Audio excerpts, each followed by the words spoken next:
Zelda Whitmore had never dined alone, yet she had never felt more alone. From the 42nd floor of her glass-walled penthouse in downtown Seattle, Zelda looked out over the slate-gray waters of Elliott Bay. Rain tapped softly against the windows, as if reminding her of everything she already knew. Her life was vast, luxurious, and hollow. The kind of emptiness you couldn't decorate away. She stood barefoot, espresso in hand, in the minimalist silence of her apartment. The space was immaculate. Custom furniture, art that belonged in a museum, and a view that some people would kill for. It was everything success promised her. And yet, she found herself lingering in the quiet, watching headlights smear through rain down on the street like tears she hadn't cried in years. On paper, Zelda had it all. CEO of Whitmore AI, one of the most influential names in Pacific tech. A woman who'd made her first $10 million before 35, hailed as a visionary for the company's groundbreaking cognitive empathy software. But Zelda didn't live in articles or speeches. She lived in silence, in routines, in solitude. Camellia, her housekeeper of almost a decade, knew better than to ask. Every morning, she laid out Zelda's black turtleneck, blazer, and pressed slacks. Coffee, no cream. Classical music at precisely 6:15 a.m. She didn't question why the guest rooms had never been used or why Zelda worked 15 hours a day. She simply moved through the space, gentle and quiet, like someone caring for a museum artifact that could shatter if touched wrong. Today, though, something was different. Zelda sat at the breakfast bar, eyes locked on the glowing screen of her phone. One text, simple and terrifying.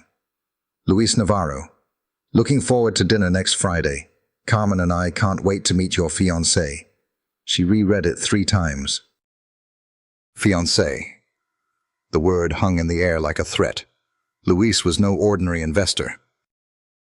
He was old school, valued family, loyalty, personal grounding.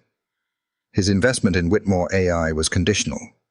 He wanted to believe in her, not just the tech. He'd made that clear in Madrid last year. Zelda had nodded, smiled, played along. A personal dinner with spouses was his way of reading people. And now, she'd run out of time. If you enjoyed this video, comment 1 to let me know. If not, comment 2. Your thought mattered to me either way. She had no fiancé. Never had. Never made space for anyone in that category. People fell in love with what she'd built, not who she was. And she'd let them. She preferred it that way. Emotions were messy. Logic was efficient. But efficiency couldn't manufacture a fiancé in 6 days. Her fingers hovered over the keyboard. Camellia entered the room quietly, her presence comforting. "You're earlier than usual," she said, setting down a small tray of toast and fruit. "I have a problem," Zelda said, voice low. Camellia raised an eyebrow. "You? That's rare." Zelda's lips twitched. "Luis Navarro. He's expecting to meet my fiancé at dinner next week." Camellia's pause was perfectly timed. "I see. I told him I was seeing someone months ago. It kept things easier. Less personal questions. Now he wants proof. Dinner. Intimacy. Relationship dynamics. And you have none of the above." Zelda looked up. "No. Hire someone." Zelda blinked. "That's your advice? You've built an empire on coding human behavior. Surely you can simulate a relationship for a few hours." Zelda let out a rare laugh, short. Sharp. "Hire an actress to pretend to love me?" Camellia shrugged. "Hire someone who doesn't have to pretend." Zelda's eyes narrowed. "That's vague." Camellia smiled, wiped her hands on her apron, and turned back toward the kitchen. You'll figure it out. You always do. Later that afternoon, Zelda paced her office, tapping her pen against her palm. The city blurred behind her, all gray clouds and steely rooftops. Her assistant, Melanie, stood by the glass table, waiting. "I need someone articulate, adaptable, intelligent," Zelda said. "Someone who can handle pressure, improvise. No drama, no fame chasing." Melanie tilted her head. "A corporate consultant." "A speech coach?" Zelda sighed. "Someone warm, who understands people. Not someone playing a role, someone real." Melanie tapped something on her tablet. "There's someone I know. She works part-time at Weller's bookshop, teaches a writing class at the local community center. Smart. Poised. Probably needs money." Zelda didn't even flinch. "Set it up." An hour later, in the back corner of Weller's bookshop, Zelda found herself facing Winona Reyes for the first time. Winona looked nothing like the glossy women who floated through Zelda's professional world. She wore a burgundy cardigan over a plain white tee, jeans rolled above rain boots, hair in a loose braid. She had ink smudged on her fingers, and a face that didn't force a smile, but offered it quietly. "You're early," Winona said, her voice rich, smooth. Zelda sat. "I don't waste time." "I figured." There was a beat of silence. Then Zelda leaned forward, elbows on the table. "I need someone to pretend to be my fiancé for one evening, 6 days from now." "It's a private dinner. No press, no cameras." "But the people involved are powerful, discerning." Winona didn't flinch. "And you want to pay me to lie?" Zelda nodded once. "Yes, $1 million, taxed. Disbursed in stages. You'll be briefed on my company, values, basic backstory. We'll meet for preparation daily." Winona blinked. "You must really want this investor." Zelda's jaw tightened. "This isn't just about funding. It's about reputation. Expansion. The future of what I've built. And pretending to be in love with you. That's the only way. Luis Navarro doesn't invest in companies. He invests in people. And he believes that love grounds us." Winona tilted her head. "Do you?" Zelda hesitated. "I believe in what works." "Not fairy tales." Winona considered that. Then she smiled, soft, unreadable. "All right. I'll do it. But I want 2 things." Zelda lifted an eyebrow. "Name them." "First," Winona said, "I get to wear something I feel like myself in." "Not a costume." "Fine." "Second," she said, standing, "no controlling the way I speak. I may be fake loving you, but I'm still me." Zelda stood too. "Agreed." They shook hands. And something passed between them. A flicker. A pause. Zelda couldn't place it, but it felt like the very thing she'd spent her entire life avoiding. Connection. As Winona walked away toward the shop's back room, Zelda sat down again. If you enjoyed this video, comment 1 to let me know. If not, comment 2. Your thought mattered to me either way. For the first time in years, she wasn't thinking about code.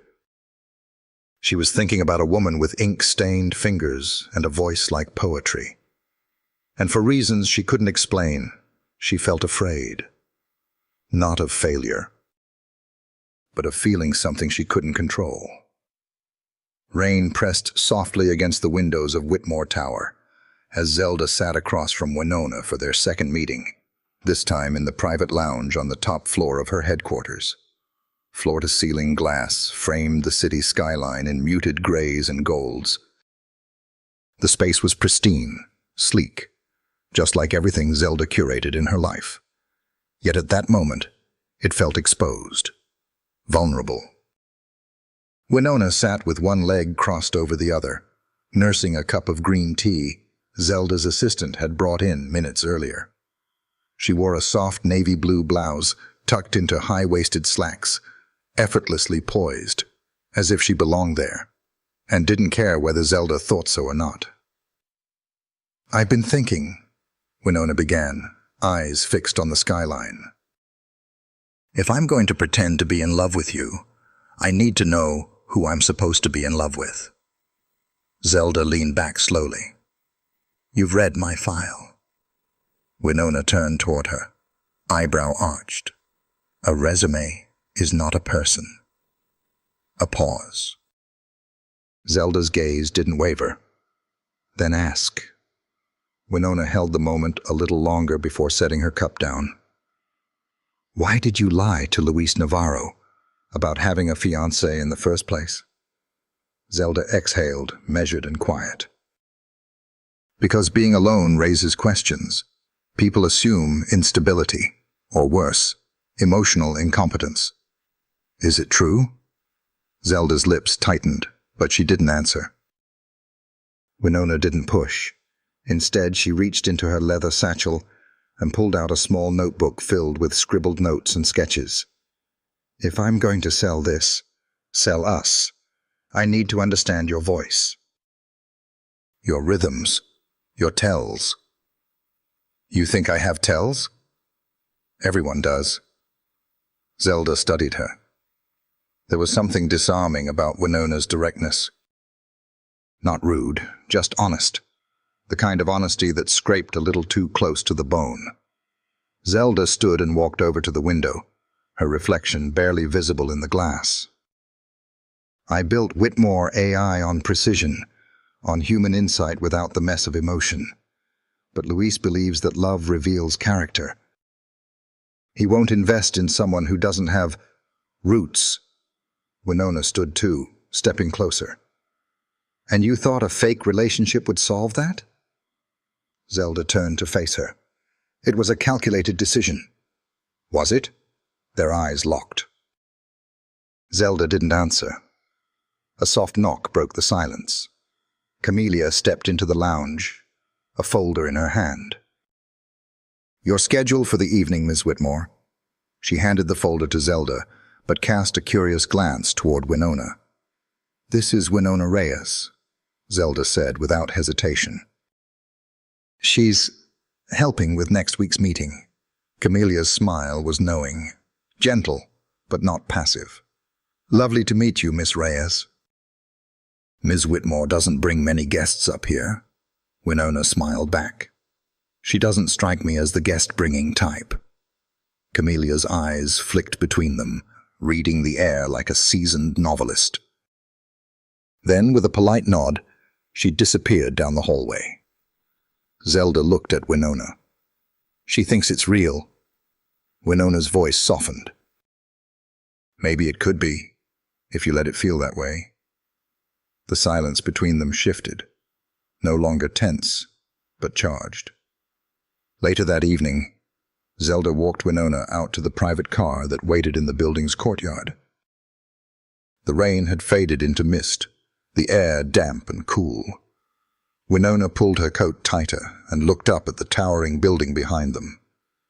"You know what's strange?" she said, turning toward Zelda. "What?" "You live in this fortress of glass and power, but you seem completely disconnected from it, like you're watching your own life from the outside." Zelda tilted her head. "You're observant." "It's a writer thing. We watch people who don't know they're being watched." Zelda hesitated, then opened the car door for her. "Tomorrow, noon. We'll go over our backstory." Winona nodded. "You're not going to tell me anything real, are you?" Zelda met her eyes.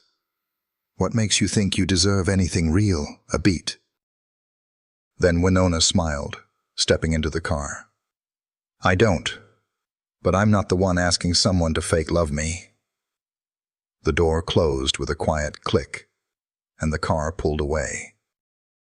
Zelda stood still, rain soft on her shoulders, the echo of Winona's words settling deeper than she expected.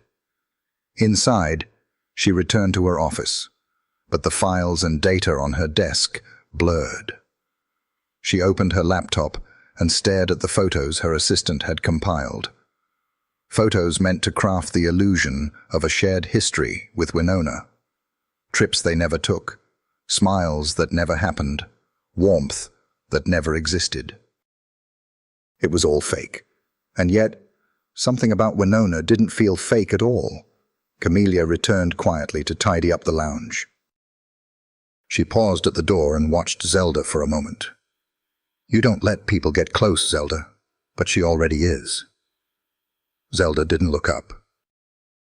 "She's part of a transaction." Camellia folded the towel in her hand. "So are most things in your life. Doesn't make them meaningless." Zelda closed the laptop, her reflection dark in the screen. Outside, the city pulsed with life. Messy, noisy, chaotic. Everything she'd spent her life avoiding. And now, for the first time in years, it was walking directly into her world, in the form of a woman who saw too much and didn't look away. The elevator opened with a muted chime, revealing the private floor Zelda had reserved for Winona's next stage of transformation. The space felt more like a luxury dressing salon than a corporate conference suite. Soft lighting, plush velvet seating, racks of curated designer pieces arranged in deliberate color gradients. Every detail had been tailored for this moment. Winona stepped in slowly, her eyes scanning the room. "Wow," she murmured. "This is like walking into a Pinterest board with a trust fund." Zelda stood near the far wall, arms crossed, her posture rigid despite the softness of her surroundings. "It's practical. Luis and Carmen are detail-oriented. You'll need to look the part." Winona tilted her head. "You mean your part?" Zelda didn't answer. A stylist emerged from behind one of the curtains, a petite woman with silver hair and sharp eyes. "Miss Reyes, I'm Vivian. Miss Whitmore has selected a few looks she believes reflect a natural elegance." Winona smirked. "Translation: not too loud, not too common, not too much like myself." Vivian arched an eyebrow, amused. "Shall we get started?" The next 40 minutes passed in a blur of zippers, textures, and shifting mirrors. Zelda watched from the sidelines, arms still crossed, offering the occasional nod or tilt of her head. Winona didn't flinch under the scrutiny. If anything, she grew more confident with each outfit, testing the limits of the polished image Zelda had envisioned. "You're quiet," Winona said through the curtain, as she slipped into a champagne-toned silk blouse. "I'm observing. You always observe, but rarely speak." "I speak when it matters." Winona stepped out in the full ensemble. Blouse tucked into a tailored midnight skirt, hair loosely pinned, heels that elongated her posture, but didn't scream for attention. Zelda's breath caught for half a second. She didn't let it show. Vivian clapped her hands once, satisfied. "There." Classic, intelligent, understated. Winona turned to Zelda. "Well, do I look like someone you'd fall in love with?" The room froze for a moment. Zelda met her eyes. "You look like someone I'd trust." Winona held her gaze, surprised by the softness in the answer. She smiled. Small, but real. Later, the two sat across from each other in Zelda's private lounge, reviewing the relationship brief Melanie had compiled. It included favorite vacation spots, first date stories, shared quirks, fabricated intimacy on crisp white pages. Zelda skimmed the document. "We met at a networking event. You were there helping a friend. We started talking over wine." Laughed about the irony of a tech mogul who hates social media. Winona glanced up. You really hate it? Zelda shrugged. It's curated chaos. Everyone trying to be seen, never really seen. Winona tapped her pen. So what made you see me? Out of everyone? Zelda was silent for a beat. You weren't trying to impress anyone. That was disarming. Winona looked down at the script. Funny. The moment you approached me, I knew you were trouble. Zelda's eyes narrowed. Trouble? In a good way, the kind that makes you question things. Push limits. Zelda leaned forward slightly. And you? What kind of trouble are you? Winona met her gaze without flinching. The kind that leaves a mark.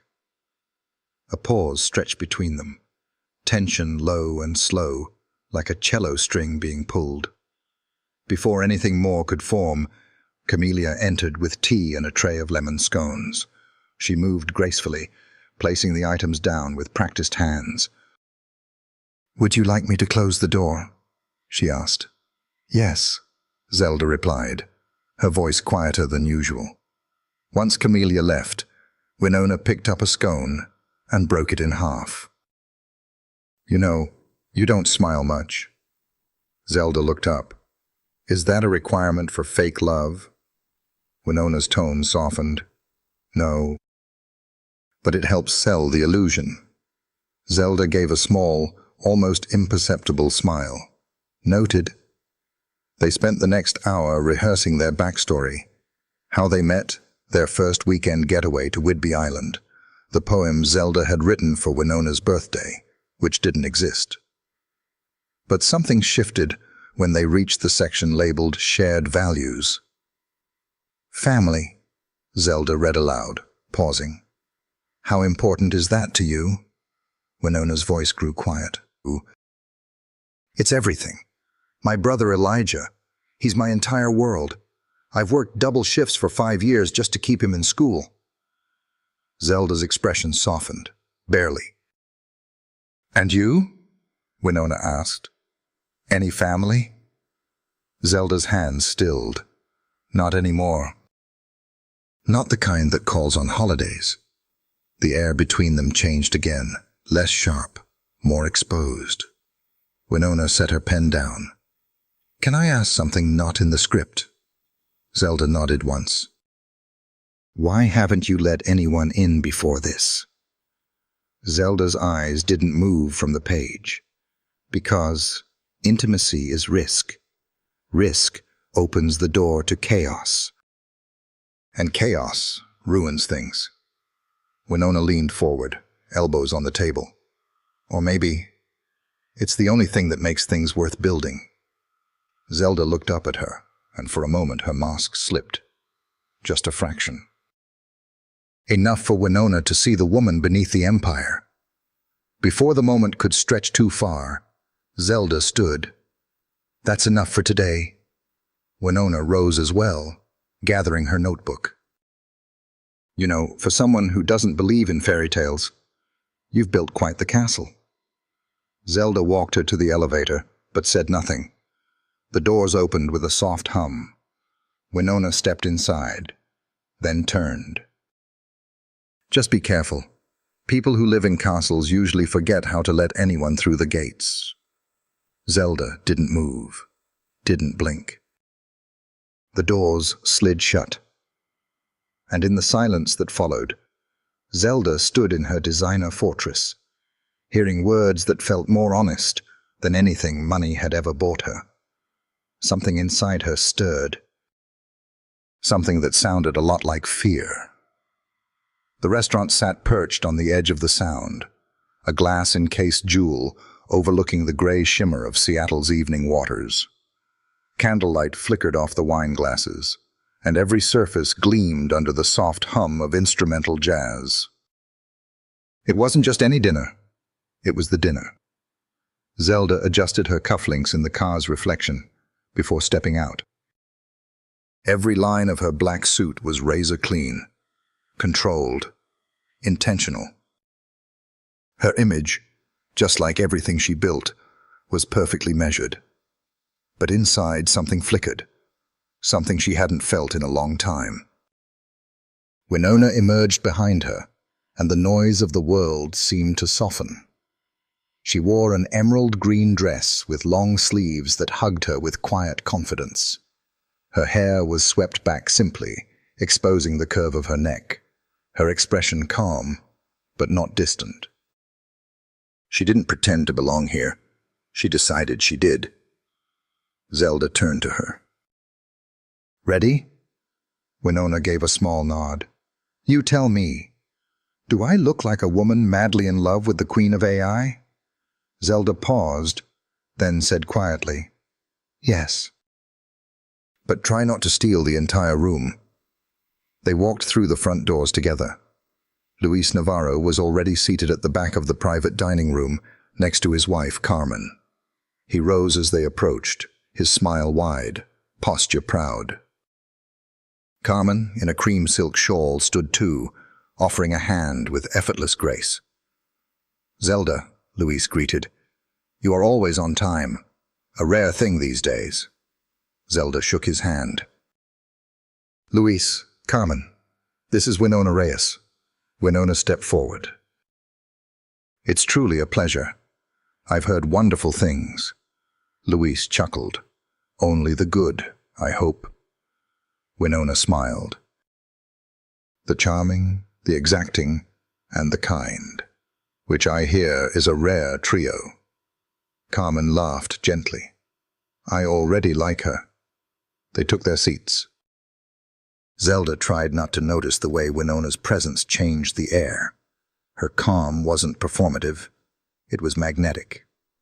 She asked Carmen questions about Spain, about travel, about the vintage ring Carmen wore on her right hand.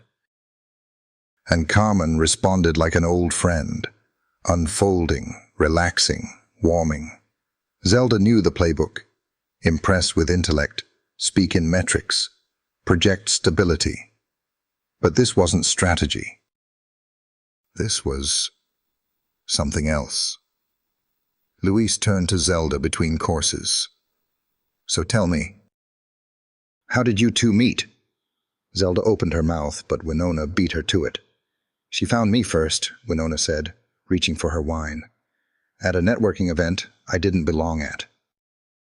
I was there helping a friend set up an exhibit, and she was giving a keynote." Carmen leaned in. "And?" Winona glanced at Zelda with something tender flickering beneath the surface. "She corrected me on a tech term I got wrong."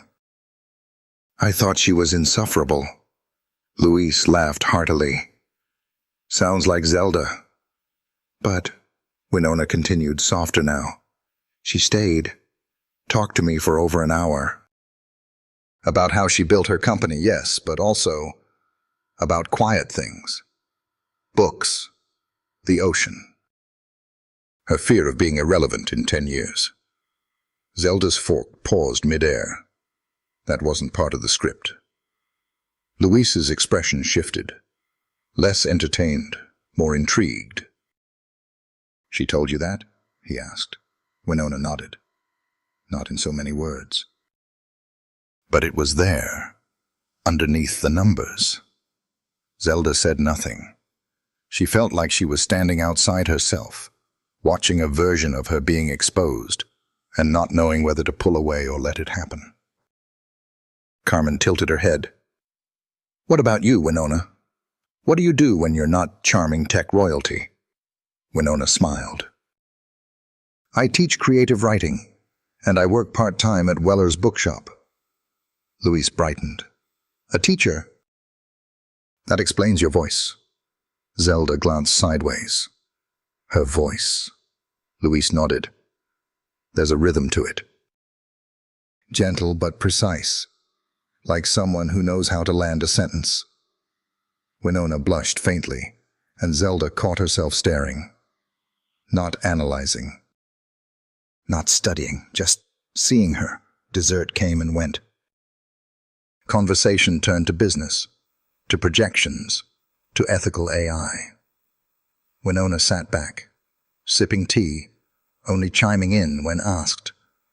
But when she did, it was with clarity and substance. She spoke of empathy and technology like it was poetry. Carmen was enchanted. Finally, Luis leaned forward, clasping his hands together. Zelda, I must say, this evening has only reinforced what I already suspected. Whitmore AI is in capable hands. But more importantly, so are you. Zelda blinked. Thank you. I've seen brilliant people destroy themselves trying to prove they don't need anyone, Luis said. But tonight you seem grounded. And that gives me confidence. Zelda didn't know what to say. Carmen touched her hand gently. And Winona, thank you for reminding us that brilliance doesn't have to be cold. Zelda turned to Winona, who simply smiled and said, You're welcome. It's been a beautiful evening. As they stood to leave, Carmen pulled Zelda aside while Luis retrieved their coats. She's not just a placeholder, is she? Carmen asked softly. Zelda hesitated. It started that way. Carmen's eyes searched hers. Don't waste it. Real warmth doesn't come around often for people like us. Zelda looked over at Winona, who stood at the window watching the rain return in fine mist over the bay. She looked peaceful, whole. I won't, Zelda said quietly. Outside, in the quiet of the waiting car, Winona finally broke the silence. You didn't correct me. Zelda looked at her. About? The backstory. I changed it, made it realer. Zelda studied her. I liked your version better. Winona leaned her head back against the seat. For someone who claims to hate fiction, you're surprisingly good at living in it. The car rolled forward through the slick streets. Zelda turned to her, voice barely audible. You were remarkable tonight. Winona looked at her, unreadable. Was I? Zelda nodded. Too remarkable. They didn't speak the rest of the way home, but when Winona stepped out of the car and looked back at Zelda before the door closed, it lingered, long enough to say everything they didn't have words for. Something had changed, and it could no longer be called pretend. The photos surfaced the next morning. Zelda opened her phone to a string of unread messages from Melanie, all marked urgent. Attached were images. Her and Winona stepping out of the restaurant, heads bowed slightly against the drizzle, Winona's hand brushing Zelda's arm. The angle of the camera intentional, intimate, suggestive. The kind of image that didn't need context to start a wildfire. A headline ran beneath one of them. Mystery woman at Zelda Whitmore's side. Engaged or elaborate cover. Zelda closed the phone slowly, her jaw tight. She'd prepared for attention. What she hadn't prepared for was how much it would matter. Her eyes drifted to the corner of her penthouse, where a soft scarf hung over the back of a chair. Winona's. Forgotten last night in the rush, maybe. Or not forgotten at all. She looked away. At Whitmore AI headquarters, tension rippled through the corridors. Employees greeted her with polite smiles, but she felt the difference. The buzz of speculation. Not just about tech, about her. Damage control? Melanie asked as she followed Zelda into the boardroom. Zelda shook her head. No statement. Let it burn itself out. Melanie hesitated. Zelda, people are reading into this. The press is framing her as a prop. Zelda looked up, her voice sharper than intended. She's not. Melanie blinked. Then say that. Zelda didn't reply. By early afternoon, Winona arrived at the office as scheduled, wearing jeans, a black coat, and an expression that gave nothing away. She moved through the building like she had every right to be there. Eyes forward, steps confident. The moment Zelda saw her, something shifted. "I saw the photos," Winona said calmly as she stepped into Zelda's office. Zelda nodded. "They're everywhere." Winona took a breath. "And I assume this is the part where I disappear quietly before it gets worse?" "No," Zelda said too quickly. Winona tilted her head. "You don't owe me anything, Zelda." "This was never supposed to be about me." Zelda stood. "It is about you." The room stilled. Zelda stepped around the desk, her voice quieter now. "This wasn't part of the deal, but it's real now. The attention, the judgment." "You didn't ask for that." Winona's gaze softened. "And yet here we are." There was a long pause. Zelda studied her. "If you want out, I'll release you from the agreement. No questions. No penalties." Winona looked at her carefully. "You're offering to pay me and still let me walk away?" "I'm offering you a choice." Winona took a breath, glanced out the tall window, then back at Zelda. "I'll stay, but not because of the money. Because I want to see how far you'll let this go." Zelda's throat tightened. "How far?" Winona stepped closer. "How far you'll let yourself feel something before you shut it down again." The words landed like a slow wave, unrelenting, impossible to ignore. Later that evening, Zelda brought Winona to an industry reception held in the atrium of the Seattle Modern. All glass walls and sculptural light, it pulsed with the low hum of conversation and the occasional flash of phone cameras. They walked in together.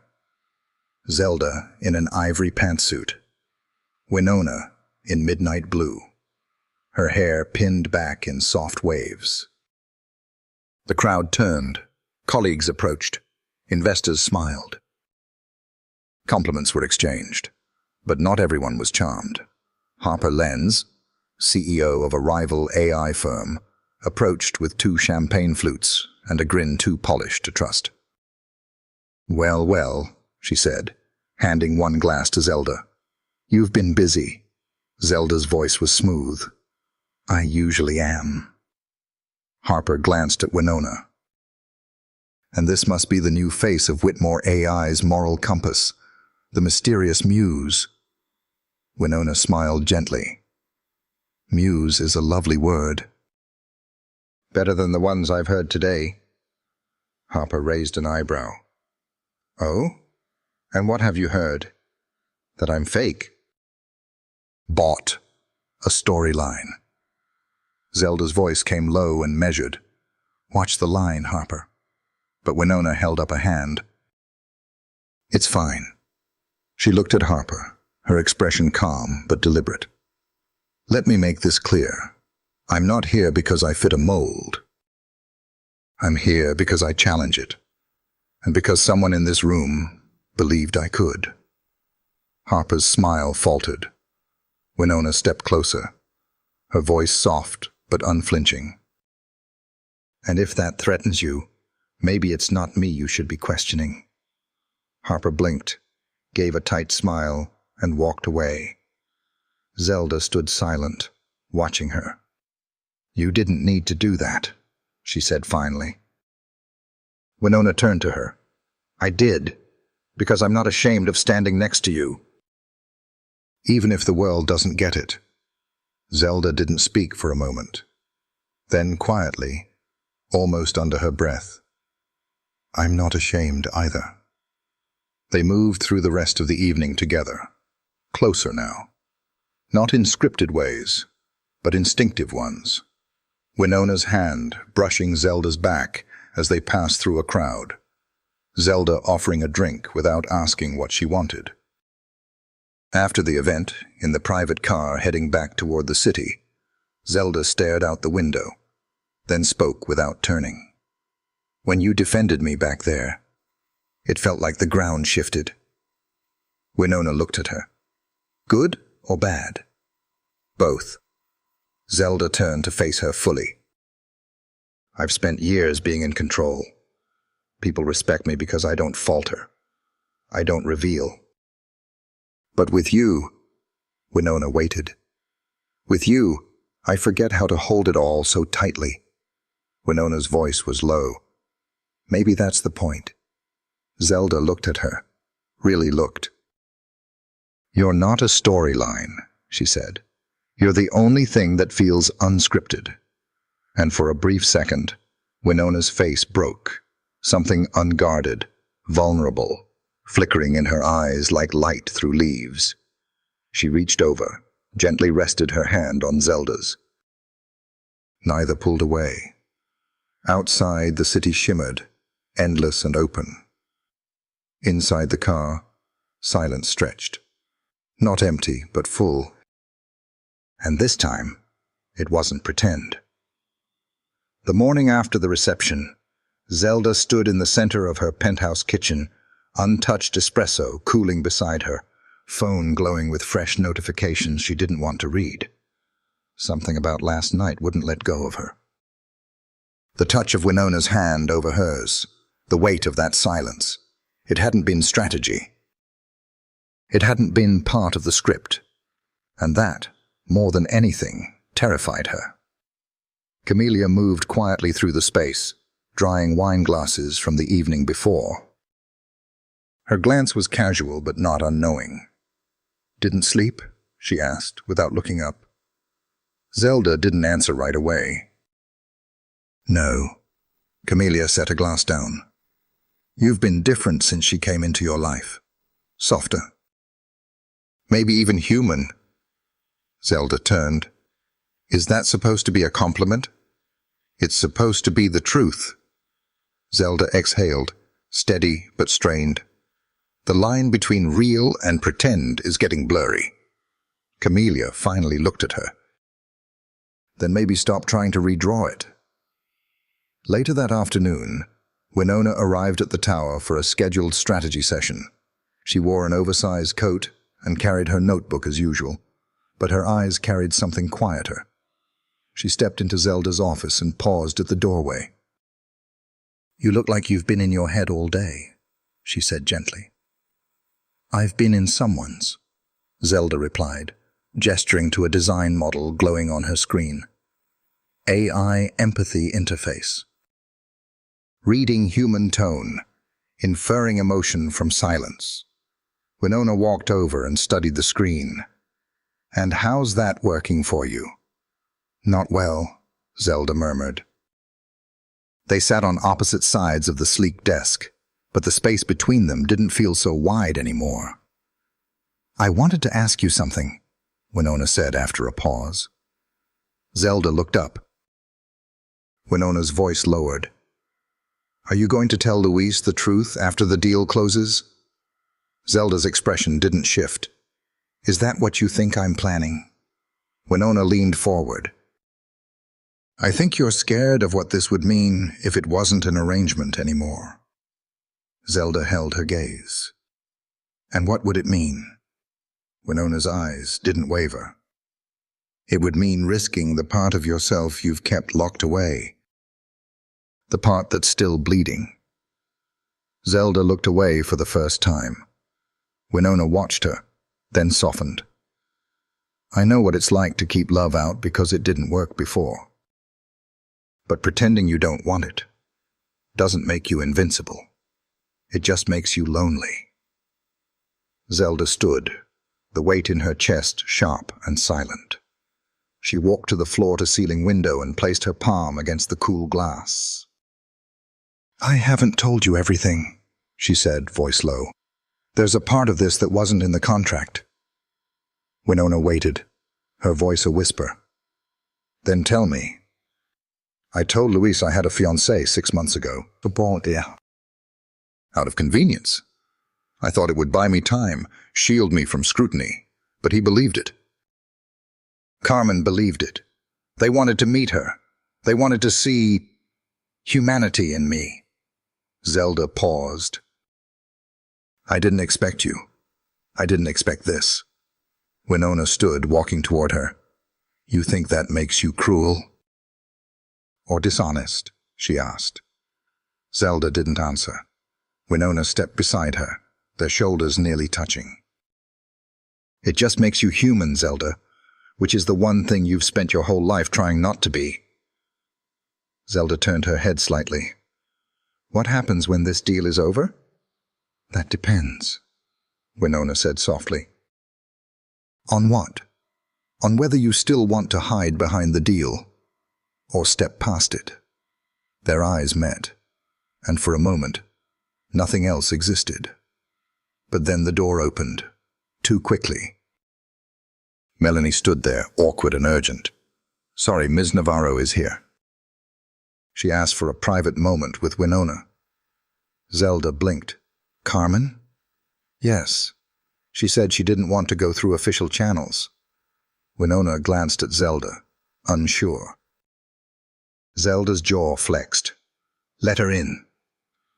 Carmen entered moments later, elegance wrapped in beige wool, a soft leather bag over her arm. She smiled gently, but her eyes were sharp. "Winona, may I speak with you alone?" Winona looked at Zelda, then nodded. "Of course." Zelda hesitated before leaving the room. She didn't like being locked out of her own narrative. Carmen waited until the door closed, then turned to Winona. "I hope this isn't inappropriate." "Not at all," Winona said. "Please." Carmen studied her, her voice almost too kind. "You're very good. Incredibly believable. The way you speak, the way you look at her." Winona felt something stir in her chest. "It's not just an act." Carmen smiled, but it didn't quite reach her eyes. "I want to believe that." "But Zelda is complicated. She doesn't open easily, and when she does, she's been known to retreat even faster." Winona nodded slowly. "I've noticed." "My concern," Carmen said gently, "is not whether you care about her. I think you might. My concern is whether you know what it costs to love someone who hasn't learned to love herself." Winona looked down for a moment, then back at Carmen. "I'm not afraid of hard love. I'm afraid of shallow love, of surface-level connections and transactional feelings. Whatever this is, it's not that." Carmen studied her. "Then promise me one thing." "What's that?" "When she tries to shut you out, and she will, don't chase her. Let her choose." Winona hesitated, then said quietly, "I already planned to." Carmen nodded once, a look of approval softening her features. "You're stronger than you look." "I've had to be." The door opened again. Zelda stepped in, eyes flicking between them. "Everything all right?" Carmen smiled. "Just a woman-to-woman chat." Zelda looked at Winona, but Winona only offered a quiet, unreadable smile. As Carmen exited, Zelda turned back toward Winona, voice low. "What did she say?" Winona answered without hesitation. "She wanted to know if I was strong enough to love you." Zelda stilled. "And what did you say?" Winona met her eyes. "That I'm not afraid of love. But I won't fight to be allowed in." Zelda's breath caught. She didn't know how to respond, and maybe, for once, that was the answer. The rain fell steadily outside Zelda's penthouse, drawing trails down the glass like stories trying to be told. The city lights below shimmered through it, fractured, blurred, distant. She stood barefoot in the center of the living room, the silence of the space thick and loud. Winona sat on the edge of the long cream sofa, her notebook open, pen tapping slowly against her thigh. She'd arrived 10 minutes ago for another round of rehearsed questions, investor prep, media coaching. But neither of them had started. Zelda's voice finally broke the quiet. "I've been thinking about what Carmen said." Winona looked up. "Which part?" "That I retreat." Winona's gaze held steady. "Do you?" Zelda crossed her arms, not defensively, more like bracing against her own answer. I think I retreat before something is asked of me that I don't know how to give. Winona closed the notebook slowly, setting it aside. And what do you think I'm asking for? Zelda looked at her.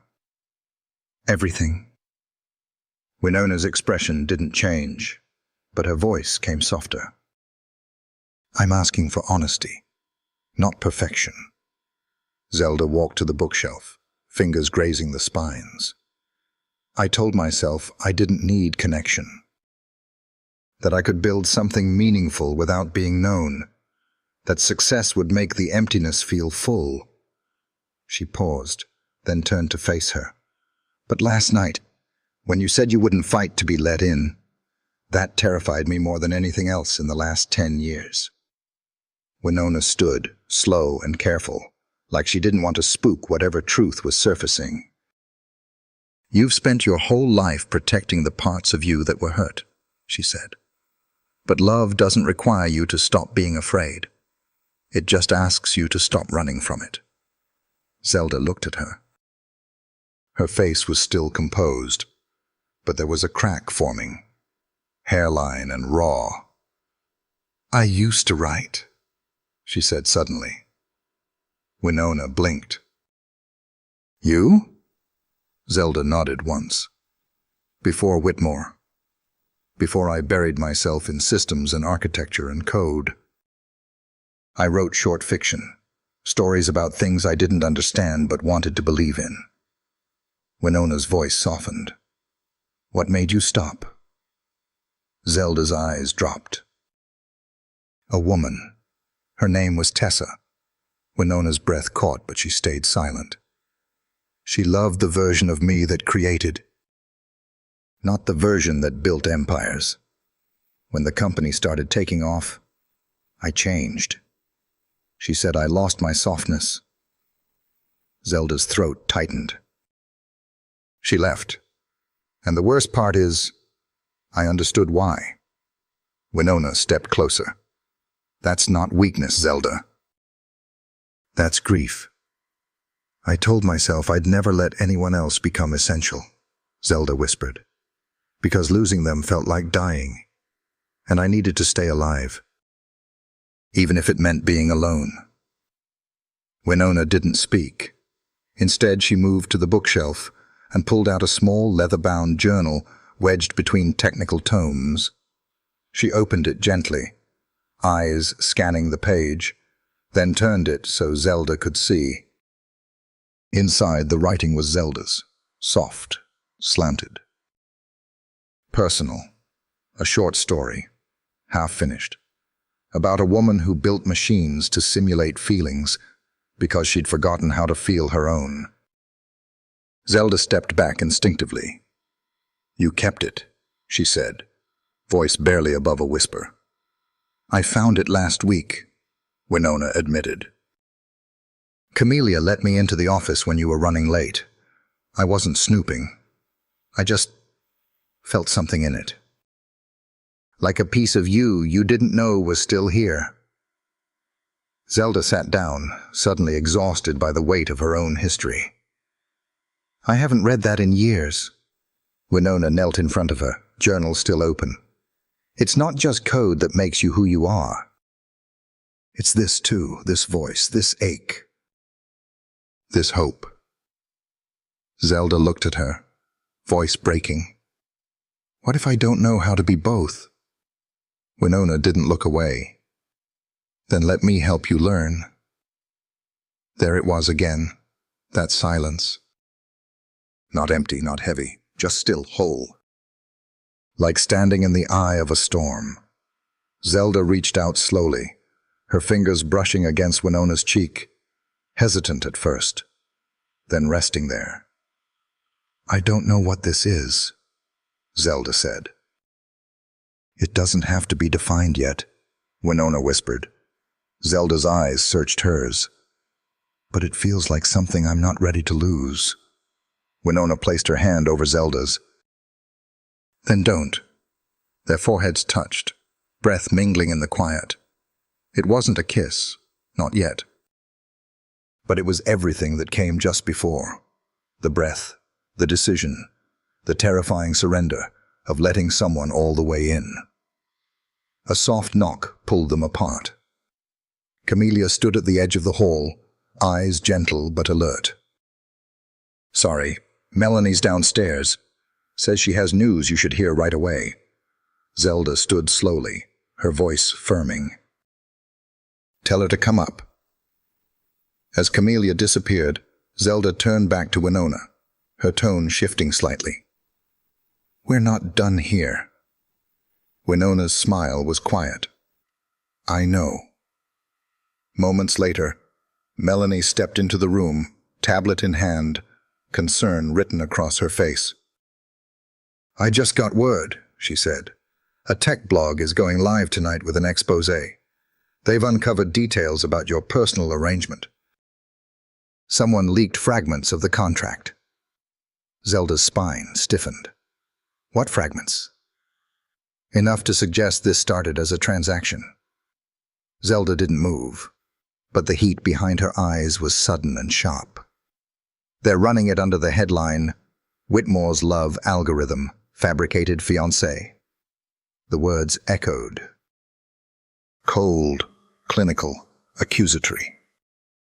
Zelda looked at Winona, and in that single glance, the emotional charge of the night twisted into something else.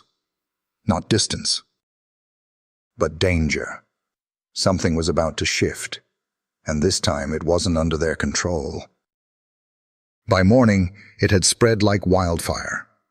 The exposé broke at midnight, but by 7 a.m., Zelda's name was everywhere.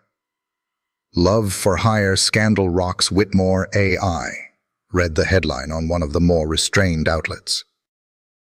Others were less forgiving. Blogs, podcasts, op-eds dissected her motives, her company, her heart, as if they owned any piece of it.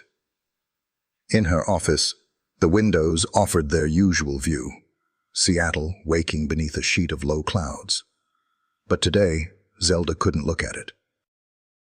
She stood with her back to the city, arms folded, watching the walls instead. Blank. Cold. Predictable. Melanie hovered nearby, pale with stress. "They don't have the full contract," she said, trying to sound useful. "It's fragments. Just enough to imply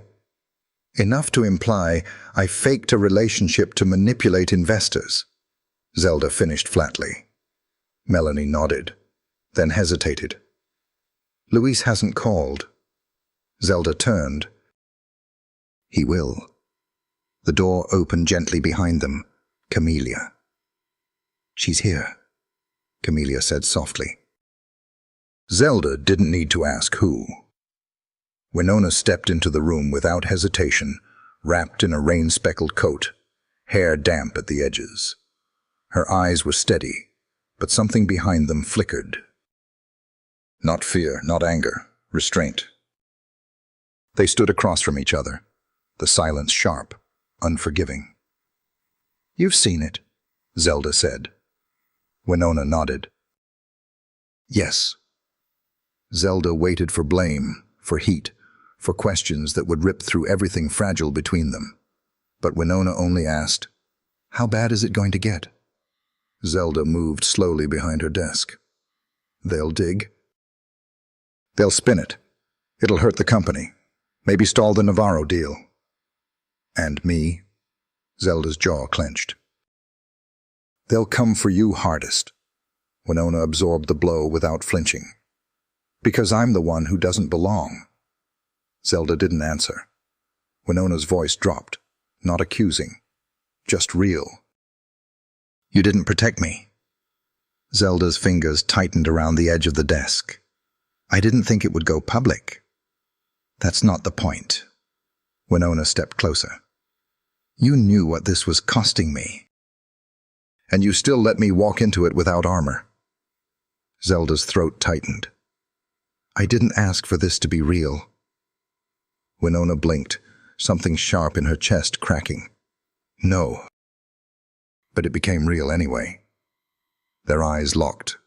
The air pulsed with everything unspoken. Zelda looked down. "I don't know how to fix this." "I don't want you to fix it," Winona said, her voice rough. "I want you to fight for it. For me.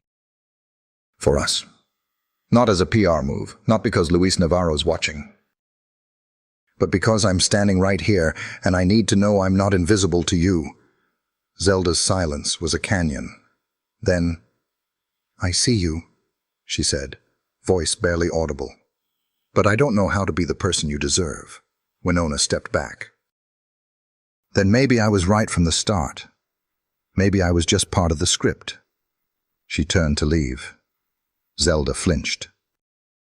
"Don't." Winona paused at the door, hand on the frame. Her voice trembled, but she didn't let it break. "I loved being part of your story, Zelda. I just wish it had been real." The door closed behind her with a quiet finality. Zelda stood still. For a long time. That afternoon, the board called an emergency meeting. Questions were sharp. Concerns about reputation, investor faith, internal morale. Zelda answered each one with precision, efficiency, until Luis Navarro appeared on screen at the end. His voice was calm but pointed. "I told you once, Zelda, that I invest in people, not just technology." She nodded. "I remember." He studied her. "So let me ask you, was the relationship real?" Zelda looked down, then up. "Yes." Luis blinked. "But I didn't know it was real until I'd already built a wall around it. And by the time I realized she mattered, I'd protected everything except her." Luis said nothing for a moment. "Then what are you going to do about it?" Zelda didn't answer. She didn't need to. When the meeting ended, she didn't return to her office. She didn't check the headlines or call Melanie for damage control. She went home. Camellia met her at the door, hands folded, eyes searching. She came back for her things. Zelda nodded. "Did she say anything?" Camellia hesitated. "She left something." Zelda followed her into the study. On the corner of the desk sat a sealed envelope, cream paper, her name written in long, looping cursive. Zelda sat slowly, fingers trembling slightly as she broke the seal. Inside was a single page, handwritten. "This started as fiction, but somewhere along the way, you became the part of the story I didn't want to rewrite. I wasn't expecting you. But I loved finding you anyway." Zelda read it twice. Then again.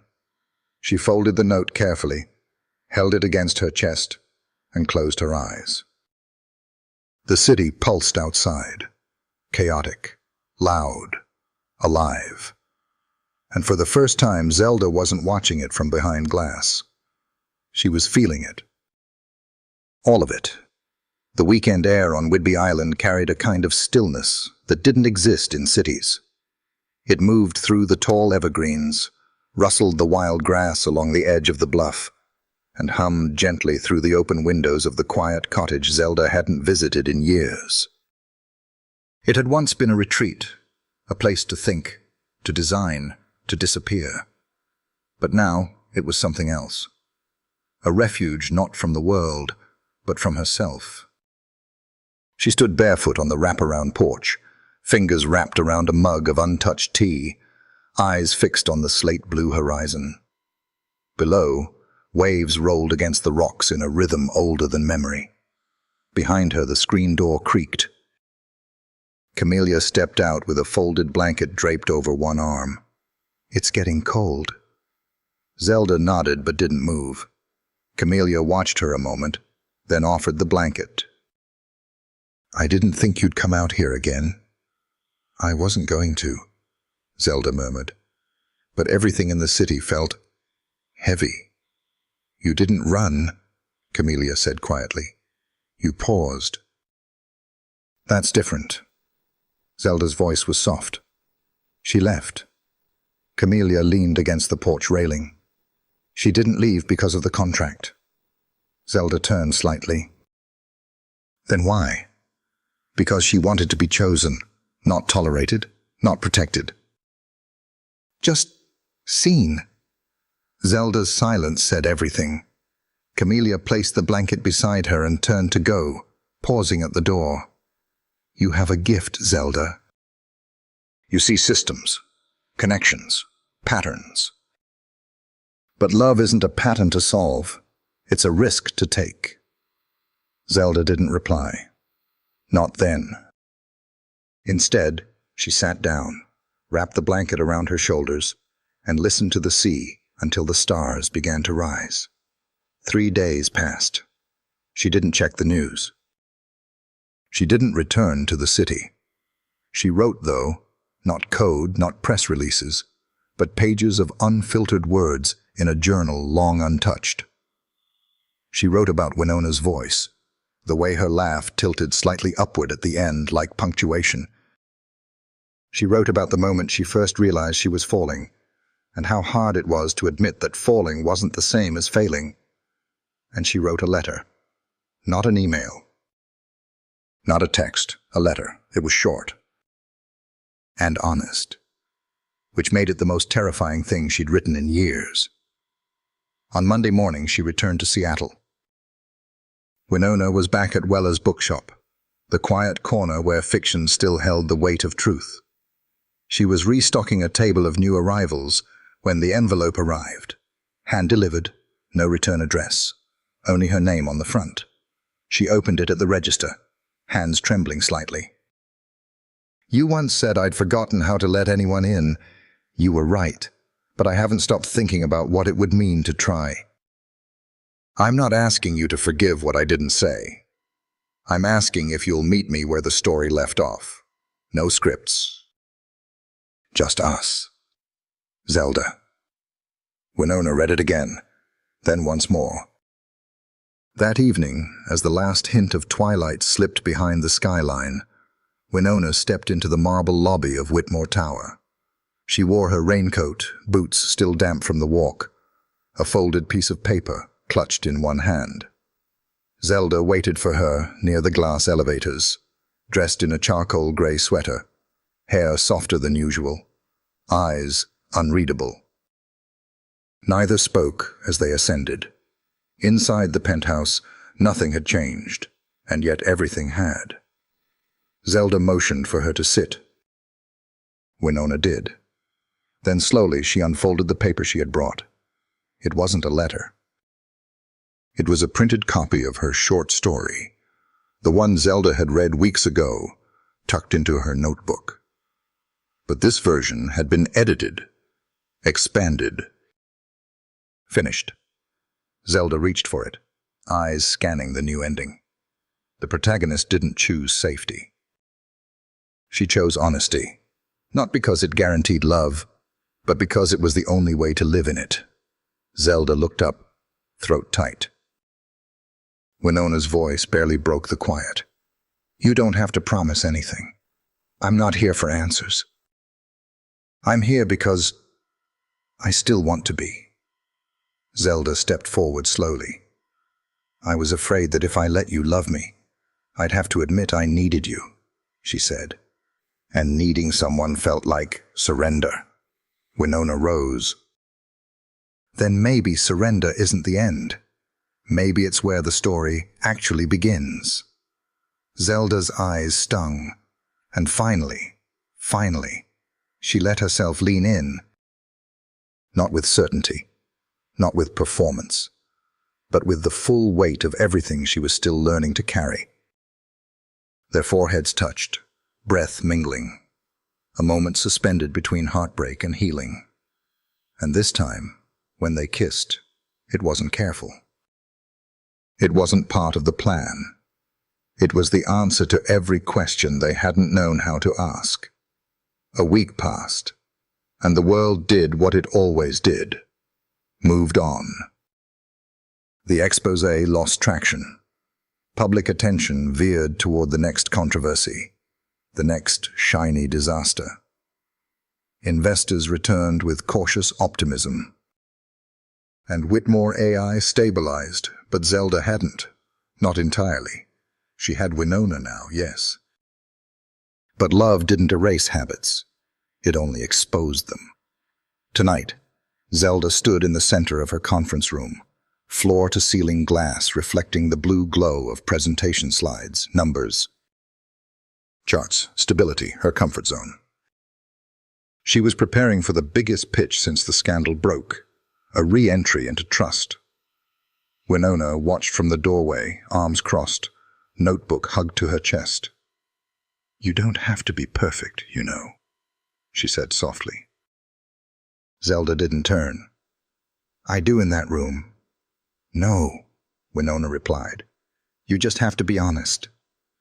Zelda finally turned, her eyes tired. "That's riskier," Winona smiled faintly. "Then it might be worth more." A quiet pause stretched between them. "Stay," Zelda said. Winona blinked. "For the presentation?" "No. After." Zelda stepped closer. "Tonight, stay with me, not because it's scripted. Because I want you here." Winona's voice dropped. "Are you sure?" "I'm sure," Zelda said. They didn't kiss. Not yet. But the energy pulsed, close, real, no longer held back by caution.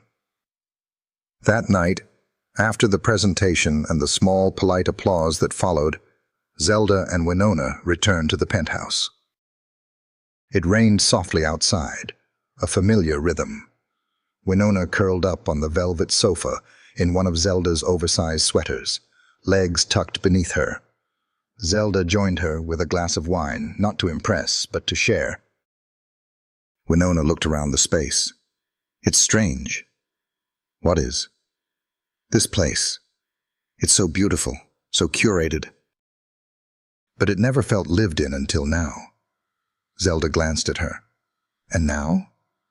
"Now it feels like someone might actually come home here." Zelda studied her.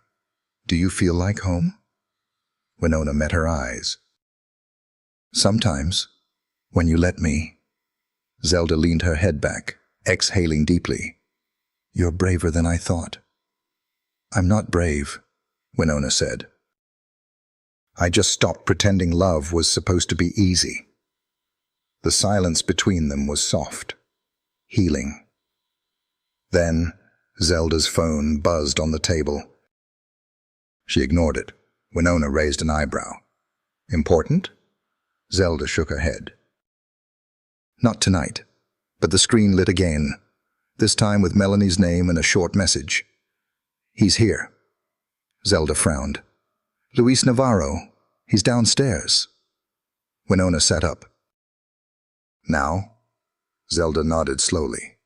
No warning. No call. Winona stood. "Do you want me to stay?" Zelda looked up at her. "Yes. But I need to do this alone." Winona nodded, then quietly slipped into the bedroom, leaving the door open behind her. Zelda took a breath, smoothed her sleeves, and opened the door just as Luis stepped off the elevator.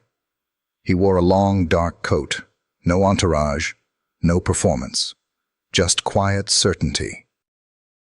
"Zelda," he greeted. "Luis," she said, stepping aside. They moved into the sitting room, neither one bothering with pleasantries. He looked around once, then back at her. "You handled the fallout better than most." "It wasn't just damage control," Zelda said. "It was accountability." Luis nodded. "I know." He sat, folding his hands. "I didn't come to test you. I came to see if you've changed." Zelda sat across from him. "You already know the answer. I want to hear you say it." Zelda leaned forward. "I lied to you, Luis. I used a fiction to protect an image. But then, something happened I didn't expect. I fell for her. Not because she made me look better, but because she made me feel seen. And that terrified me." Luis studied her face. Do you still love her? Zelda's voice didn't waver. Yes. Then tell me this, he said. If all of this, your company, your name, your legacy, stood on the line again, would you protect the image or the truth? Zelda didn't hesitate. The truth. Every time. Luis leaned back. Then you're ready. She blinked. Ready for what? For the next level, he said. And not just in business. People want to follow leaders who feel. You can't lead from behind glass forever. Zelda's throat tightened. Luis stood. I don't need perfection. I never did. I needed to know your heart was in the right place. He started toward the door, then paused. Does she know? He asked. Zelda frowned. Know what? That you're willing to give it all up for her. Zelda looked toward the open bedroom door. No, she said quietly, but I think it's time she did. Luis smiled, nodded once, and left. The door closed softly behind him. Zelda walked to the bedroom. Winona was sitting at the edge of the bed, waiting. You heard? Zelda asked. Winona nodded. Enough. Zelda stepped closer. He gave me the deal.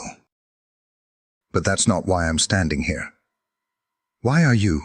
Winona whispered. Because I'd rather risk losing everything than lose what this is becoming. Winona searched her eyes. And what is this becoming? Zelda reached out, cupped her cheek. Something real. And this time, when they kissed, it wasn't the beginning or the end. It was the middle. The part worth staying for. The morning light slipped through the penthouse windows like a soft confession. It was the kind of gray-blue glow that belonged only to Seattle, muted but honest. Zelda stood at the kitchen counter, still in her robe, stirring honey into her tea more out of motion than purpose. Winona was curled up on the sofa, barefoot, scribbling into her notebook. The silence between them wasn't awkward. It was lived in. Earned. But even in the quiet, something hung in the air. A shift. A current. Zelda glanced over. What are you writing? Winona looked up. A short story, or the start of one. Zelda leaned against the counter. About us? Winona gave a small smile. Maybe. Zelda hesitated. What's the plot? Winona shut the notebook gently. A woman who didn't know how to fall in love. And someone who didn't wait for her to be perfect before she did. Zelda took a breath. She wanted to hold that story close and far away at the same time. Winona stood and walked toward her, barefoot against the cool floor. Something's been off with you since last night. Zelda didn't deny it. I've been thinking, she said carefully, about what happens next. Winona waited. Go on. I signed a long-term expansion deal with Luis, Zelda said. One that opens Whitmore AI to global partnerships, ethics boards, public oversight. Winona nodded. Isn't that what you wanted? Yes, Zelda replied. But it means scrutiny, a different kind. Every choice I make will reflect on the company's mission. And you're worried about how I fit into that reflection. Zelda looked away. I don't want you dragged through that spotlight again. I've already been dragged through it, Zelda. I'm still here. But you shouldn't have to be, Zelda said, voice sharp. You shouldn't have to justify your place beside me to a world that decided you were a footnote. Winona stepped closer. Then stop making me feel like one. Zelda's breath caught. You keep saying I matter, Winona continued, voice shaking now. But every time you're faced with a hard decision, you go quiet. You look at me like I'm the soft edge of your life, The part that can be trimmed to protect the clean line of your success. That's not fair, Zelda whispered. Isn't it? Winona stepped back, her arms folding tight across her chest. You tell me this is real, that we're real, but you still move like you're preparing to let me go before anyone else can take me away. Zelda closed the distance. I'm terrified, Winona. Winona blinked. Of what? Of needing you. The words landed hard, exposed, vulnerable. Zelda swallowed. My whole life, I've been the fortress, the solution. I built this empire to be untouchable, and now all I want is to be touched. Winona's face broke. Then let me. Zelda stepped closer, hands trembling slightly as they reached for Winona's. Tell me what you need. Winona's voice cracked. I need to be chosen, not out of fear. Not because it's convenient, but because you'd pick me, even if no one was watching. Zelda squeezed her hands. I'd pick you in the dark. Winona searched her eyes. Then prove it. That night, Zelda made a choice. She called a press conference, not at the company's high-rise, not in a boardroom, but at a local non-profit co-op where Whitmore AI had donated years of software for education programs. It was small, humble, intentional. Media buzzed as Zelda stepped up to the mic. She looked out at the small sea of faces, then into the lens of the camera streaming live. My name is Zelda Whitmore. I built a company on the belief that technology could be taught to care, but I forgot that the most difficult thing to teach is yourself. She paused.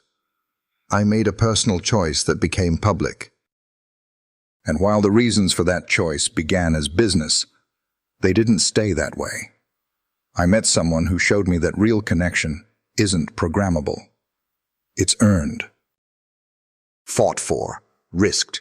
She didn't name Winona. She didn't need to. I'm not here to apologize for loving someone. I'm here to take responsibility for not protecting her when it mattered. Zelda stepped back from the mic, breath trembling. As the press began to call out questions, she turned and walked away, not into a limo, not toward flashing cameras, but down the side steps and out through the back alley where the car was parked, where Camellia stood waiting, holding an umbrella. Zelda climbed in, sat still. Winona wasn't there. She hadn't asked her to be. Back at the penthouse, Zelda entered the darkened space and stood still for a moment. Then she saw it. A single envelope on the entry table, her name, in Winona's handwriting. She opened it slowly. You proved it, and now I'm choosing you too. No cameras, no crowd, just us. I'm home. Come find me. Zelda stared at the words. Her heart, for the first time, beat without a cage around it. She ran her fingers over the page and smiled, broken and full all at once. Because this wasn't the turning point. It was the leap. And she was finally ready to fall. Zelda stood in front of the narrow brownstone, her heart racing faster than it had during any boardroom negotiation, merger, or product launch. It was late, just past 9, but the porch light was on. A soft amber glow. A signal. She clutched the letter in her hand like it might vanish if she let go. She hadn't told anyone where she was going. Not Melanie, not Camellia. No driver, no entourage, just her, her coat, the cool air, and the weight of every word she'd never had the courage to say until now. She rang the bell once. The door opened almost immediately. Winona stood in the doorway in a long cream cardigan and socks, her hair loose, her expression unreadable, but her eyes, they were open. She didn't speak right away, just looked at Zelda like she was still making sure it was real. Zelda's voice came out quieter than she expected. "I got your note." Winona nodded. "I figured." Zelda stepped inside slowly, closing the door behind her. The apartment was warm. Lived in, a stack of books near the fireplace, a tea mug half full. Music playing low. Ella Fitzgerald, if she wasn't mistaken. "I thought about calling," Zelda said. "I'm glad you didn't," Winona replied. They stood in the middle of the room, the space between them still carrying the gravity of everything they hadn't said. "I watched the press conference," Winona said, every word. Zelda searched her face. "Did I say enough?" Winona took a slow breath. "You said just enough, but only if you mean to keep saying it." "I do," Zelda said, stepping closer. "But not to the public. To you, every day.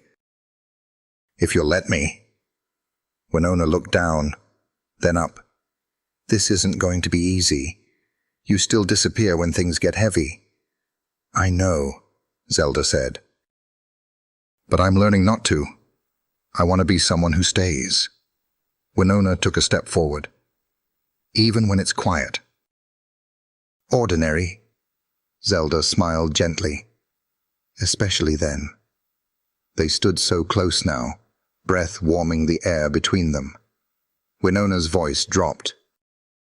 "You don't have to save the world to earn love, Zelda."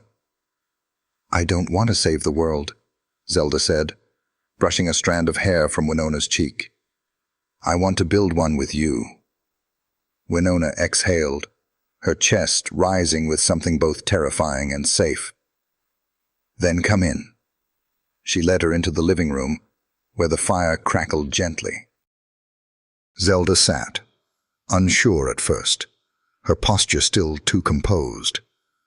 Winona handed her a blanket, then curled beside her on the couch, close enough to touch, but not assuming.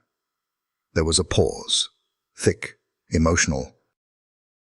And then, "I wrote about you," Winona said softly, "in my newest piece." Zelda turned her head. "Can I read it?" "Soon. But I want to finish it first, and I'm still writing the ending." Zelda tilted her head. "Is it happy?" Winona looked at her, then leaned in until their foreheads met. "That depends on you." Zelda nodded. "Then I'll make it worth the ink." A knock at the door startled them both. Winona frowned. "I wasn't expecting anyone." She padded to the door, opened it, and there stood Elijah. Backpack slung over one shoulder, expression caught between panic and hope. "Hey," he said. "I didn't know where else to go. They bumped my scholarship review. I'm waitlisted now." He saw Zelda behind her and froze. "Oh, sorry." "I didn't know you had company." Winona stepped forward. "It's okay. Come in." Elijah's voice was tight. "I'm fine, really. I just needed a second to breathe." Zelda rose. "Elijah, can I help?" He looked at her warily. "You don't have to do that." "I'm not offering because I have to," she said gently. "I'm offering because I care about your future, and about hers." Winona touched his arm. "It's okay to accept help when it's real." Elijah hesitated, then exhaled. "Yeah, okay." Later, when he'd settled into the spare room and the apartment had gone quiet again, Zelda and Winona sat on the floor in front of the fireplace, sharing a blanket and a bowl of warmed raspberries and dark chocolate from the fridge. Zelda looked at her and whispered, "This is the part I never knew how to write." Winona smiled sleepily. "What part?" "The part after the fireworks. When the real work begins. When it's just two people trying their best, without scripts, without spotlights." Winona leaned her head on Zelda's shoulder. "And yet," she said, "this is my favorite part." Zelda didn't speak. She just pulled her closer, closed her eyes, and for the first time, stopped running. Because love had finally stopped being a theory. It had become a home. The air in the small gallery space smelled faintly of ink and old wood, a scent that made Winona feel both grounded and vulnerable. It was opening night for Voices in Stillness, a quiet local exhibit featuring new writers and spoken-word artists. And though her name was small on the program, tucked between two better-known contributors, her hands trembled as she stood by the table of printed chapbooks. This was the first time anyone outside her trusted circle would hear her story aloud. Her words. Her voice. Zelda stood nearby, dressed down for once in dark jeans, a soft navy sweater, and her hair tucked behind her ears. There was no press. No spotlight. Just Zelda, watching her like nothing else in the room mattered. "I can't breathe," Winona whispered. Zelda stepped closer. "Then borrow mine." Winona let out a shaky laugh. "You always say things like that, like they're nothing." But they hit like truth, because I only say them when they are. A volunteer called her name from the stage. "It's time." Zelda reached for her hand. "I'll be right here." Winona walked to the mic, heartbeat thudding in her ears. The lights were soft. The crowd hushed. The space intimate enough to feel like a living room. She adjusted the stand, unfolded her page, and looked up. This piece is called Inheritance. She took a breath. It's about love that doesn't arrive wrapped in safety, about how sometimes home isn't a place, but a person you never thought would knock. The audience stilled, and then she read. Her voice shook at first, but as the words took hold, it steadied. She read about the first time she saw Zelda, how impossible and infuriating she seemed, how careful Winona had to be not to fall, how, despite her best efforts, she'd fallen anyway. She read about fear, about not knowing if she was chosen or convenient, about learning that real love doesn't come clean. It comes with the dirt of past pain, the scars of survival. And then she read the last line. She didn't rescue me. She saw me, and for the first time in my life, I didn't feel like a footnote in someone else's story. I felt like the page. The room went silent. Then applause broke out, gentle, rising, sincere.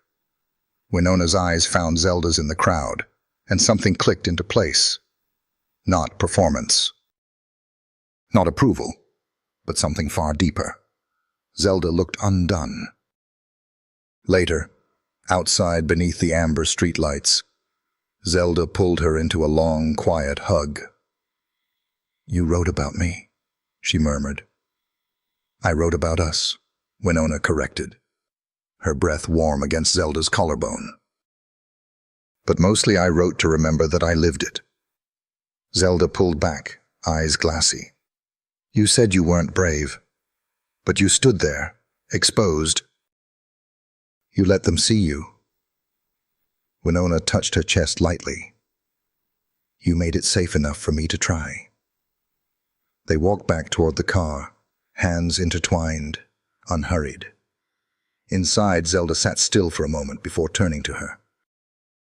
"I want to show you something." She reached into her bag and pulled out a small navy box. Winona blinked. "What's this?" Zelda opened it slowly. Inside was a silver key. "To the penthouse?" Winona asked. Zelda shook her head. "No, to the new place. I bought it last week." Winona stared at her. "I want something that's ours," Zelda said. "Not designed for performance, not built for the public. Just us. Morning coffee, messy bookshelves, real silence. I'm ready." Winona took the key carefully. Her hand shook again, but not from fear this time. Zelda watched her. "You don't have to say anything." "I want to." Zelda waited. Winona leaned in, her voice like warmth. "You've been showing me who you are every day, and now you're showing me who you want to be." "And Zelda, I love both." Zelda closed her eyes for a beat. When she opened them, something in her finally let go. She didn't say thank you. She didn't say anything clever. She just kissed her. Not the kind of kiss that asks for attention, but the kind that confirms it was never just a story. It was always the truth, waiting to be told out loud. The courtyard smelled faintly of roses and rain-soaked brick. Twilight had fallen over Seattle like a soft velvet curtain, the sky lavender and gold behind drifting clouds. Lanterns swayed gently above the garden venue, strung between flowering trellises and old cedar beams. It wasn't extravagant, it wasn't staged, it was perfect. Zelda stood under an arch wrapped in ivy and blush-colored ribbon, watching the handful of guests take their seats. Just family. Just truth. No press release. Her hair was tucked back simply, her gown ivory silk, elegant but unpretentious like her, like who she was becoming. Camellia stood by the entrance, holding a small bouquet with both hands. She smiled when Zelda looked over. "You look ready," she said. Zelda exhaled, half laughing. "That's the wild part. I think I am." A moment later, music began. A gentle acoustic melody played live by a friend of Winona's from the bookstore. The kind of sound that doesn't fill the air but folds into it, like a breath. Everyone rose. And then Winona stepped into view. She didn't wear white. She wore soft blue, sky-colored linen with sleeves that floated like a whisper. Her curls were loose, wind-swept. She carried a single sunflower. Zelda forgot to breathe. Winona's eyes locked on hers the moment she stepped into the garden, and neither of them looked away as she crossed the stone path. It wasn't a walk. It was a promise in motion. When she reached her, Zelda leaned in without thinking, forehead to forehead. Their hands found each other automatically. "You came," Zelda whispered. Winona smiled. "I never left." Trish, standing under the arch with a book in her hands and an expression that was somehow both sarcastic and teary, cleared her throat dramatically. "All right, nerds, let's make this official." Soft laughter from the guests. Trish opened the notebook. "We're gathered here today not because two people needed each other, but because they chose each other.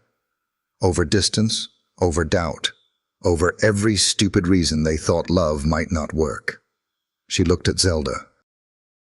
"Zelda Whitmore, do you promise to stop running every time something real knocks on your door?" Zelda blinked back tears. "I do."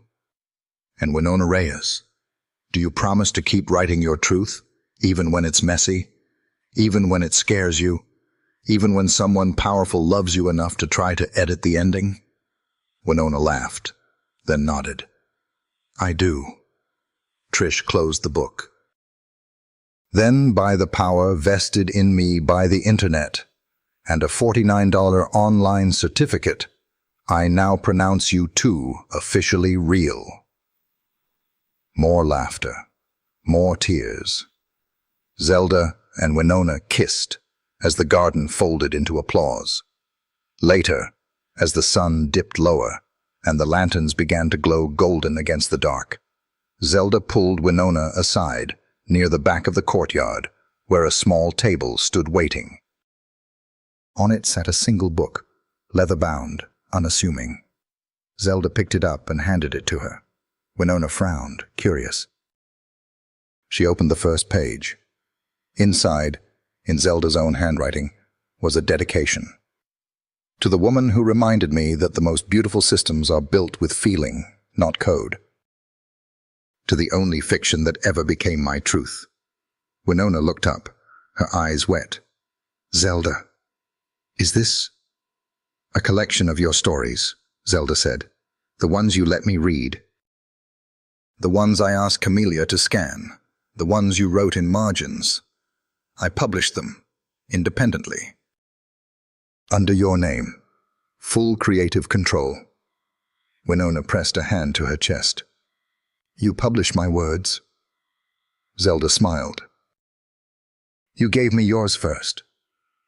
In the corner of the courtyard, Carmen and Luis stood watching, Carmen dabbing a tear from the edge of her eye, Luis nodding with quiet pride. Elijah came up behind them, holding a sparkling cider, his tie slightly crooked. They look happy, he said. Carmen smiled. They look like they earned it. Back under the lights, Zelda and Winona held each other close as music played again, soft, unhurried. They danced alone at first, then slowly. Others joined. Friends, family, people who didn't care how the story began, only how far it had come. As they swayed, Zelda leaned close to her ear. I used to think love was an upgrade, something you earned once you proved you were worthy. Winona tilted her head back to look at her. And now? Now I know it's the thing that makes you worthy. Winona nodded. Welcome home. And for once, Zelda didn't analyze, didn't calculate, didn't protect herself.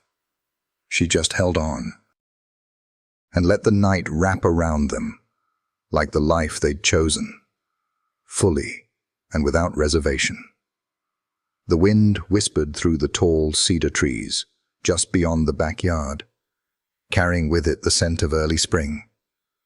The new house sat quietly on the edge of the sound, modest in size, full of light, every corner touched by intention. Nothing was for show, nothing was wasted. Just sun-warmed wood floors, linen curtains fluttering at the open windows, and the steady hush of waves not far beyond the garden fence. Inside, the afternoon light cast gold across the bookshelves. Zelda stood in the kitchen, barefoot, a tea towel in her hand and flour dusted across her sleeve. She'd been baking. Something simple, something Winona loved. She still didn't follow the recipe perfectly, but that wasn't the point anymore. From the next room, a soft voice echoed. Mama? Zelda turned. A little girl stood at the doorway, dark curls bouncing at her shoulders, eyes wide and curious. Yes, honey? The girl held up a book with both hands. Can you read me this one? The one with the tree that talks. Zelda smiled. The giving tree again. The girl nodded. But this time, will you do the voices like Mama Winona does? Zelda laughed. I'll try. But she's the better voice actor. She says you're the better storyteller. Zelda dried her hands, walked over, and took the book from her. Well, we make a good team then. They curled up on the reading chair, the kind with the big blanket and the armrests Winona insisted were perfect for small elbows. The little girl leaned into Zelda's side as she opened the cover. She got 2 pages in before the door opened. Winona stepped in from the garden, a basket of herbs in her arm, her cheeks flushed from the wind. She paused at the sight of them, her expression softening with something deeper than a smile. Recognition. Love layered with years, with choice, with earned stillness. You started without me, Winona said, feigning offense. She asked, Zelda replied. And I missed the voices, their daughter added. Winona set the basket down, crossed the room, and leaned in to kiss them both on the head. All right then. But next time, we switch. I want to be the narrator. You always want to be the narrator, Zelda teased. Because I was born for the drama, Winona shot back with a grin. The girl giggled, pulled the blanket higher, and nestled in between them. They read like that for a while, taking turns, pausing to discuss the tree's feelings, pausing again when their daughter asked why the boy kept leaving and taking. Zelda tried to explain sacrifice without sounding bitter. Winona added a twist about boundaries. Their daughter, thoughtful as ever, asked, "But who gives to the tree when it's tired?" Zelda met Winona's eyes. "We do," she said softly. "That's what love is, sweetheart. Sometimes we're the tree, and sometimes we take care of the tree." Their daughter nodded slowly, like it made sense in her bones. When the story ended, Winona carried her off to her room for a nap, leaving Zelda alone with the quiet hum of the house. She stood at the kitchen counter again, pouring tea, the steam curling like memory into the air. On the table sat a package, thin, wrapped in brown paper and string. A letter slipped beneath the twine. To Zelda it read. She opened it. Inside was a printed manuscript, freshly bound, the title across the top in elegant serif font, "The Space Between Silence," by Winona Reyes. She flipped to the first page, dedicated to the woman who taught me that silence isn't empty. It's full of the words we haven't had the courage to say yet. Zelda pressed her palm against the page and closed her eyes. It was real, all of it, the awkward first contract. The cold rooftop conversations, the mistake, the fallout. The rebuilding. The story that had never been fiction, not really. Winona returned, barefoot again, sweater sleeves pulled over her hands. She paused when she saw the manuscript open. "You weren't supposed to read that yet." "I didn't know it was done." Winona leaned on the counter. "It's not." Zelda raised an eyebrow. "Then why give it to me?" Winona shrugged. "Because you're the only one who always reads the unfinished parts." Zelda reached for her hand, brushing her fingers with her own. "Thank you." "For writing it, for living it." Winona smiled, her eyes full of something that looked like forever. "For choosing it." Every day. That night, after dinner and dishes and one more story at bedtime, Zelda and Winona curled up on the couch, music low, the fire soft in the corner. Winona rested her head on Zelda's chest, and for a long while they said nothing at all. It was in the stillness where the truth lived now. Not in the headlines or the launches or the applause, but in the ordinary. In the grocery lists scribbled on fridge notes. In the way their toothbrushes leaned together in the ceramic cup. In the middle of the night whispers when one of them had a bad dream, and the other stayed awake just to listen.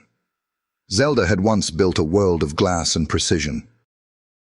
Now, she built something else. A life with fingerprints on the walls and laughter echoing through it. A life with softness. With story. With love, not as a transaction, but as a legacy.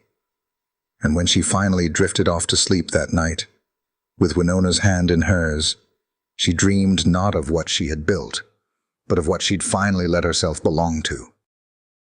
If you enjoyed this video, comment 1 to let me know. If not, comment 2. Your thought matters to me either way.